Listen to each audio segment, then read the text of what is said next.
அன்புமிக்கவர்களே, இறைவனுக்கு சான்று பகரவும் ஜெபித்ததின் வழியாக நம்மை முழுமையாக அவர் அரவணைக்கிறார் என்று ஆண்டவர் எவ்வாறு ஜெபித்தார் என்ற அந்த கூற்றினையும் என்று வார்த்தை சொல்லி தருகிறது.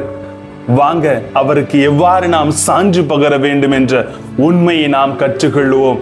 வார்த்தையோடு ஒரு பயணம் செய்வோம்.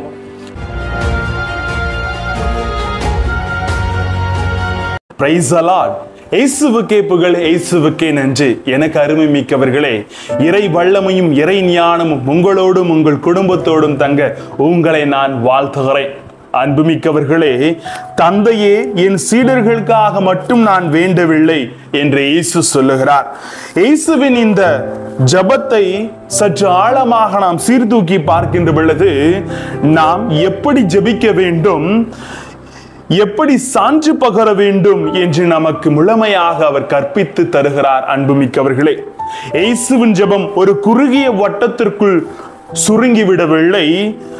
தனக்காகவும் சீடர்களுக்காகவும் ஜெபித்தவர் இறுதியில் எல்லோருக்காகவும் ஜெபிக்கிறார்.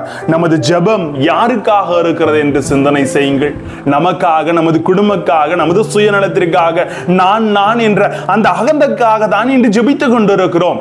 நம்மை துன்புறுத்துவோருக்காக, நம்மை ஏளனம் செய்வோருக்காக, நம்மை வெறுப்பவர்களுக்காக, நம்மை விட்டு பிரிந்து செல்பவர்களுக்காக நாம் ஜெபிக்கிறோமா என்று நாம் நம்மையே சற்று சிந்தனை செய்து பார்ப்போம். நாம் அவர்களோடு ஒன்றித்திருக்கவும், நீர் என் மீது கொண்டிருந்த அன்பு அவர்கள் மீது இருக்கவும் உம்மை பற்றி அவர்களுக்கு அறிவித்தேன், இன்னும் அறிவிப்பேன் என்று இன்றைய நற்செய்தியிலே ஆண்டவர் சொல்லுகிறார். முதல் வாசகத்தில் பவுல் அழகாக ஒரு உண்மையை நமக்கு உணர்த்துகிறார். பவுலடியாருக்கு இறைவன் தோன்றி துணிவோடு இரு, எருசலேமில் என்னை பற்றி சான்று பகிர்ந்தது போல ரோமையிலும் நீர் சான்று பகர வேண்டும். அவரை குறித்து நாம் சான்று பகர ஜெபம் அவருக்கு உறுதுணையாக இருந்தது. இன்றைய நற்செய்தி ஆண்டவர் இயேசுவின் ஜெபம், அந்த ஜெபத்தின் இறுதி வார்த்தைகளை நாம் இன்று உணர்ந்து கொள்ளுகிறோம்.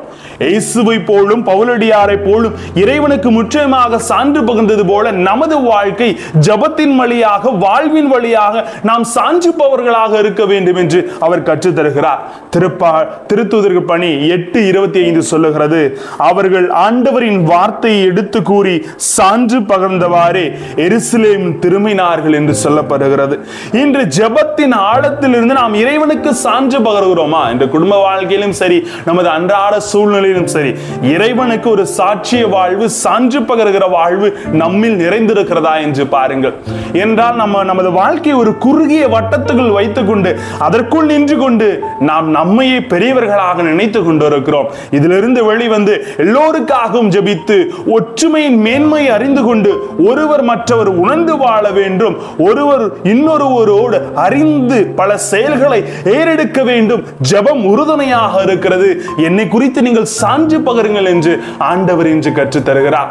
தமது சீடர்களுக்காக மட்டும் அவர் ஜெபிக்கல, எல்லோருக்காகவும் ஜெபித்து எல்லோரையும் தன் வசத்தில் வைத்து முழுமையாக அவர் அறிக்கையிடுவதை நாம் பார்க்கிறோம். அன்புமிக்கவர்களே, எரேமியா புத்தகம் 33:3 அழகாக சொல்லுகிறது, என்னிடம் மன்றாடு, உனக்கு நான் செவி சாய்ப்பேன், நீ அறிந்திராத மாபெரும் செயல்களையும் மறை பொருள்களையும் உனக்கு விளக்கி கூறுவேன் என்று சொல்லுகிறது வார்த்தை.